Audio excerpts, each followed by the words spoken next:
सत्य के साथ।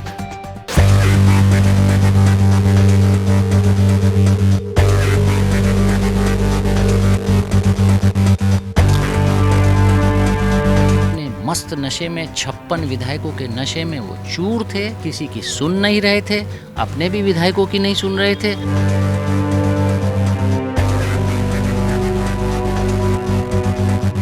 50 साल हो गई। कौन है आपके विधायक और कैसा है काम धाम?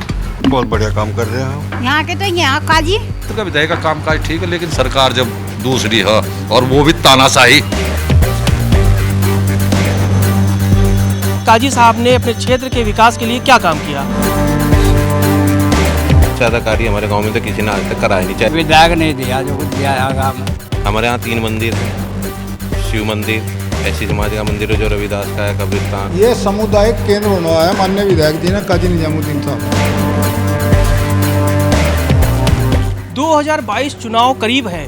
जनता की अदालत में हम भी उतर चुके हैं ये जानने के लिए कि जो अलग अलग विधानसभा है वहाँ पर जो इस वक्त सिटिंग एमएलए हैं उनकी अब तक की परफॉर्मेंस कैसी रही। इसी कड़ी में हम पहुँचे। बहुत पुराना एक इलाका है, विधानसभा क्षेत्र है मंगलौर का। कांग्रेस पार्टी में है, राहुल गांधी के भरोसेमंद हैं।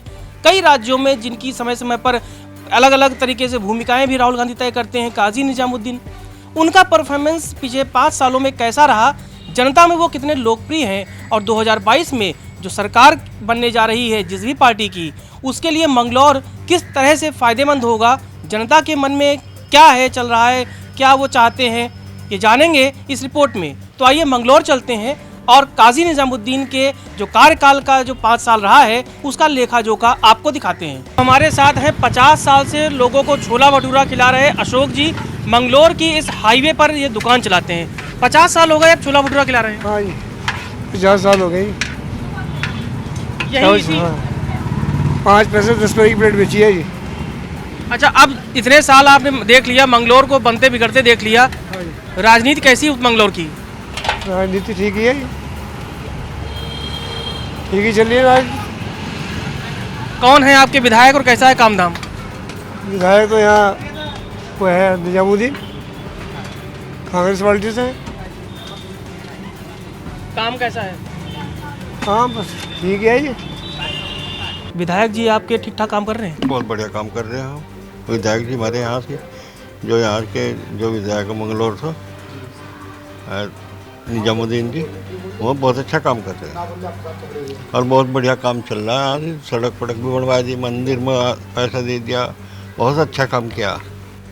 जो यहाँ के विधायक कौन है? यहाँ के। तो यहाँ काजी कैसा काम करते हैं? बढ़िया करते हैं। तो मुलाकात हुई है कभी? हाँ, ये तो अब आवेंगे यार, आते ही रहे तो। अच्छा, हाँ बढ़िया। हाँ इस तो बढ़िया है। ये मुख्यमंत्री सा। मुख्यमंत्री कौन है? मुख्यमंत्री हो आयो, क्या नाम है, मोदी। हमारे सारे मकान चूरे, आज लोग कुछ मकानों का भी इतना कुछ नहीं करा तो क्या करो उसो। और ये मतलब कांग्रेस राज में तो देखो मकान भी आ जाते, बच्चों के वजीफे भी आ जाते। अच्छा, अब ये फीस भी माफ हो जाती। अब कुछ नहीं है, कुछ नहीं है। मुख्यमंत्री का नाम क्या है? कौन? अब तो निजामुद्दीन होगा जी। क्षेत्र के विधायक का कामकाज कैसा है? क्षेत्र का विधायक का कामकाज ठीक है, लेकिन सरकार जब दूसरी है और वो भी तानाशाही, तो क्षेत्र का विधायक तो उतना ही काम कर सके अपना भाई, जितना उसका दायरा है नहीं भाई। आज की जो सरकार है भाजपा की, बिल्कुल तानाशाही सरकार चल रही, बिल्कुल रवैया चल रहा है, कोई किसी किस्म का नहीं। मुख्यमंत्री कौन है? मुख्यमंत्री तो तीसरा बदले। आप जैसे का क्या करे, तो चुनाव के टाइम पर दूसरा वो भी होता है, वो भी ऐसा नॉर्मल। उस पर दामी साहब बताओ जी, कुछ भी नहीं, बस वही वो दिख रहा है। वो तो बढ़िया बता रहे हैं उसकी समझ। लेकिन कामकाज का अगर कामकाज होता, पहले था, फिर दूसरा था, फिर तीसरा था, ये तो खुद समझ लो कि जो मुख्यमंत्री बदले जा रहे तो कामकाज कैसा होगा। काजी निजामुद्दीन जी द्वारा जितना भी हमारे क्षेत्र में विकास हो रहा, बहुत अधिक ज़्यादा, मतलब इतनी कोई विधानसभा शायद ना हो जितना विकास यहाँ हो रहा। एक क्षेत्रीय विधायक विपक्ष में बैठ के इतना काम कर रहा है, इतना शायद किसी विधायक ने ना किया हो। ये सामुदायिक केंद्र होना है। माननीय विधायक जी ने काजी निजामुद्दीन साहब ने। इसके क्या फायदे होंगे गांव में? इससे फायदे ये होंगे, हमारी जो दलित बस्ती है यहाँ, उसमें ये बनवाया है। इनके यहाँ बारात आओ, 10 मेहमान आओ, वो खाना खा लें इसमें, और मतलब इसमें ठहरने का भी उनका प्रबंध हो जाए। तो आपने सुना कि मंगलौर विधानसभा की जो जनता है वो 2022 के चुनाव को लेकर कितनी तैयार है। 2017 में जब यहाँ पर चुनाव हुआ था तो काजी निजामुद्दीन विधायक बने थे, हालांकि विपक्ष में थे। उनको लेकर जनता की राय आपने सुनी। अब हम चलेंगे मंगलौर विधायक के साथ बात करेंगे कि आखिर 5 साल में उन्होंने यहाँ की जनता के लिए क्या किया। हालांकि विपक्ष में थे, लेकिन बहुत से ऐसे काम होते हैं जो विधायक विपक्ष में रहते हुए भी क्षेत्र के विकास के लिए करता है। कितने कामयाब हुए विपक्ष के तौर पर, आपको एक विधायक के कांग्रेस के तौर पर कितना संघर्ष करना पड़ा और कितने कामयाब हुए? विधायक के तौर पर कई चीज़ें होती हैं जो करने की होती हैं। कुछ एक फंड डिस्क्रिशनरी होता है जो कि कंपलसरीली विधायक को मिलता है, जिसमें के विधायक निधि होती है, और उससे बहुत सी चीज़ें ऐसी होती हैं जिसमें वो जनहित के मुद्दों को वहाँ पर हल किया जा सकता है। ये पहली ऐसी भारतीय जनता पार्टी की सरकार पूरे देश ने देखी है जिसने विधायक निधि को ही काटने का काम किया, और अगर काटा नहीं तो उसको ऐसे बांट दिया कि यहाँ भी लगाओ, यहाँ भी लगाओ, यहाँ भी लगाओ, इतनी उसमें क्लॉज लगा दिए कि जनहित के मुद्दे हल करने भारी हो गए।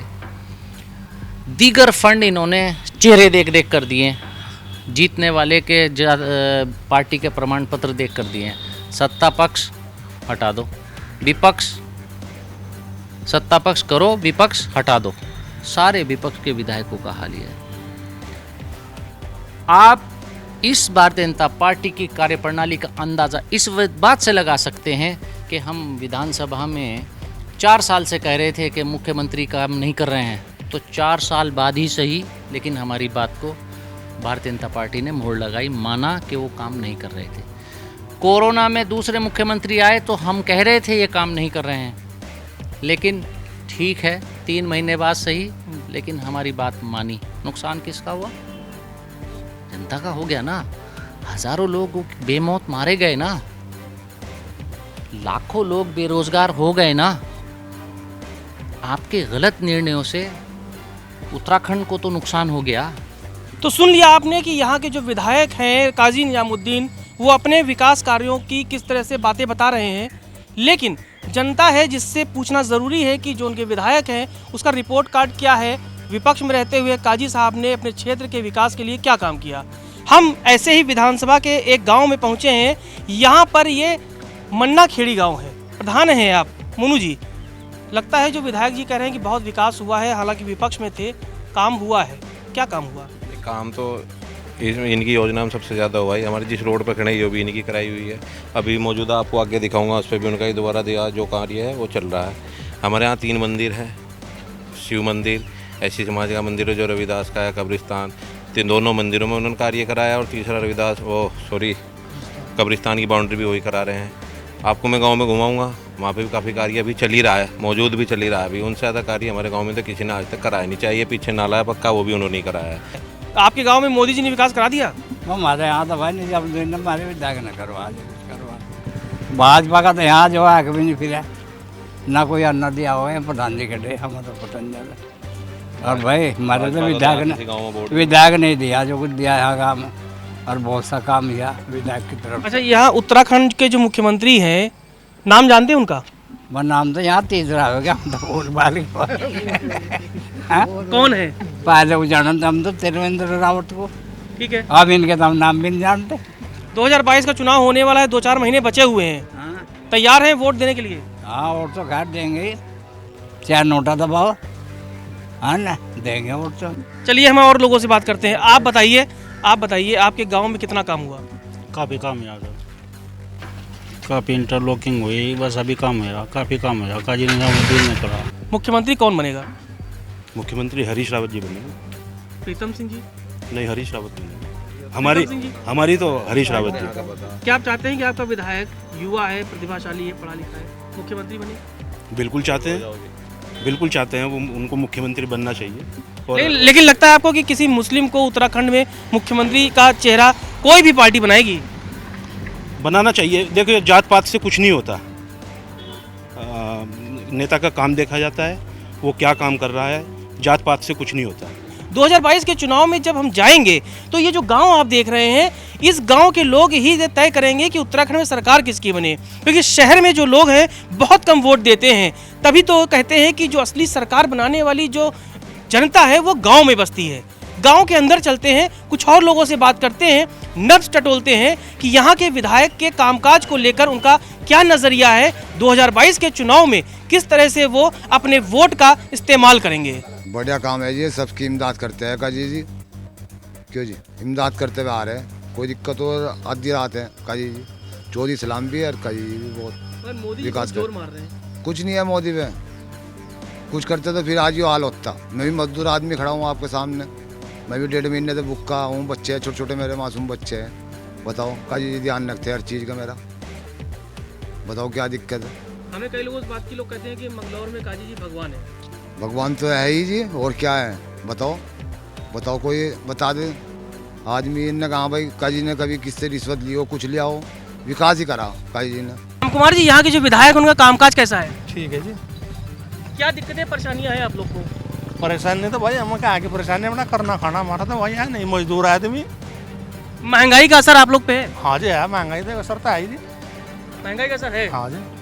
तो इस बार जब वोट देने जाएंगे तो आपके नज़र में जो है सबसे बड़ा मुद्दा क्या होगा? बस जी क्या बता रहा हो, तो टाइम बताओ क्या हो जी। तो ये सुना आपने, यहाँ मंगलौर के जो लोग हैं किस तरह से अपने क्षेत्र को लेकर जागरूक हैं, अपने विधायक के बारे में खुलकर बात करते हैं, कहते हैं विकास हो रहा है। लेकिन ये वोट में कितना तब्दील होगा ये हम भी देखेंगे, क्योंकि 2022 का चुनाव बहुत दूर तो नहीं है। फिलहाल नई विधानसभा में आपसे फिर मुलाकात होगी। कैमरामैन इमरान के साथ आशीष तिवारी को दीजिए इजाजत। नमस्कार।